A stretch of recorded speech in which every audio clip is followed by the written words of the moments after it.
Assalamualaikum warahmatullahi wabarakatuh. Kami dari kelompok 4, Prodi S1 Pendidikan Tata Busana 2022B akan menjelaskan materi tentang interlining.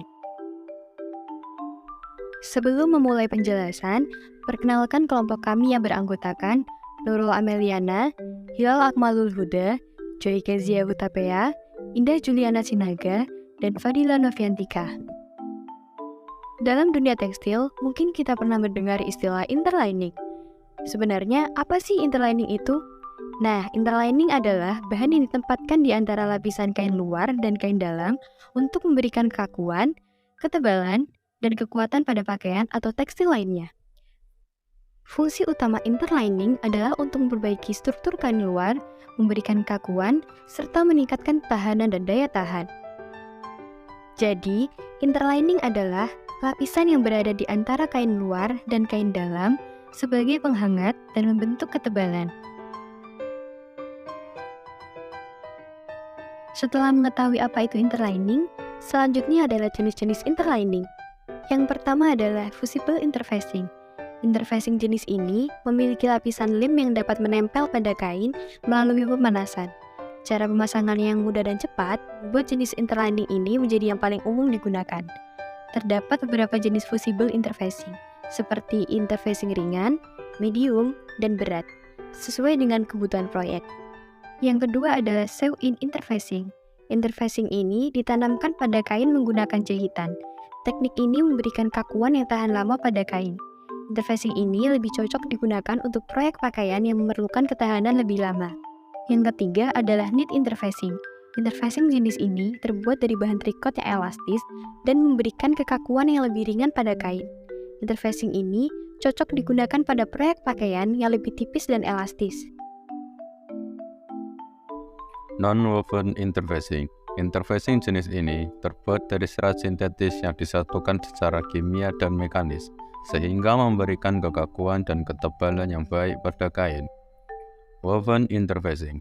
Interfacing jenis ini terbuat dari serat kain yang ditenun, sehingga memberikan kekakuan dan ketebalan yang lebih kuat pada kain. Interfacing ini cocok digunakan pada proyek pakaian yang memerlukan ketahanan lebih lama. Contoh-contoh interlining. Fusible interfacing. Contoh dari fusible interfacing adalah vislin. Vislin adalah lembaran kain tipis berwarna putih yang dilapisi dengan lem. Cara penggunaannya adalah disetrika sehingga bagian lem tepat mencair dan merekat pada bagian bahan. Vislin telur kodok. Sesuai namanya, vislin pelapis ini disebut telur kodok dikarenakan pengaplikasian lemnya yang berpintil-pintil atau bulat-bulat seperti telur kodok. Vislin gula pasir. Disebut vislin gula pasir dikarenakan ciri khas pada lemnya yang berbutir-butir kecil seperti gula pasir. Kain keras M10. Kain keras ini tidak terlalu kaku dan memiliki tebal sedang. Tekstur pada perekatnya tidak kasar. Selanjutnya, kain keras M33. Kain keras ini sedikit kasar pada sisi perekatnya, tebalnya sedang dan lebih kaku. Kain keras ini biasa digunakan pada kerah, manset, dan ban pinggang. B. Sew-in interfacing. Kain keras T103. Kain keras ini tidak berperekat dan tebal, dapat memberikan efek tebal dan kaku pada pakaian. C. Knit interfacing clicot. Clicot merupakan salah satu bahan pelapis busana yang terbuat dari serat sintetis seperti polyester dan nilon. Clicot digunakan untuk penstabil kain dan sebagai lapisan pengeras. Bahan clicot di pasaran biasa dijual dengan warna putih atau hitam. D. Non-woven interfacing atau lapisan yang tidak ditenun. Contoh dari non-woven interfacing yaitu visalin, visalin telur kodok, gula pasir, kain keras M10, dan juga kain keras M33. E. Woven interfacing. Contoh dari woven interfacing yaitu Kuvner. Kuvner merupakan interfacing yang memiliki grip jatuh bahan dan kelenturan yang bagus, memiliki bagian lem. Biasanya digunakan untuk baju-baju formal seperti jas mantel dan juga jas baski. Selanjutnya adalah fungsi interlining. Yang pertama, untuk memperbaiki struktur kain. Interlining digunakan untuk memberikan kekuatan tambahan pada kain. sehingga menghasilkan produk yang tahan lama dan mudah diatur. Yang kedua, memberikan ketebalan pada kain. Interlining digunakan untuk memberikan ketebalan pada kain. Hal ini berguna dalam situasi seperti pakaian musim dingin, di mana produk tersebut harus memberikan perlindungan tambahan dari suhu dingin. Biasa dipakai untuk bagian dalam jaket. Yang ketiga, untuk memastikan tampilan, kualitas, dan efek kain yang diantisipasi. Interlining dapat digunakan untuk memberikan struktur dan bentuk yang lebih pada kain. Hal ini sering digunakan pada produk pembuatan blus, kemeja, dan juga jas. 4. Meningkatkan kenyamanan. Interlining dapat digunakan untuk menambahkan lapisan tambahan pada pakaian, sehingga membuat pakaian lebih nyaman saat dipakai. Yang kelima, membuat pakaian lebih tahan lama.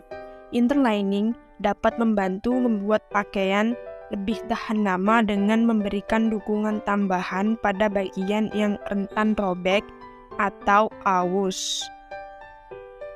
Yang keenam, membuat pakaian yang indah, kuat, dan menarik.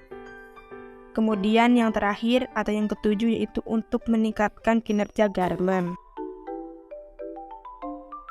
Teknik memasang interlining.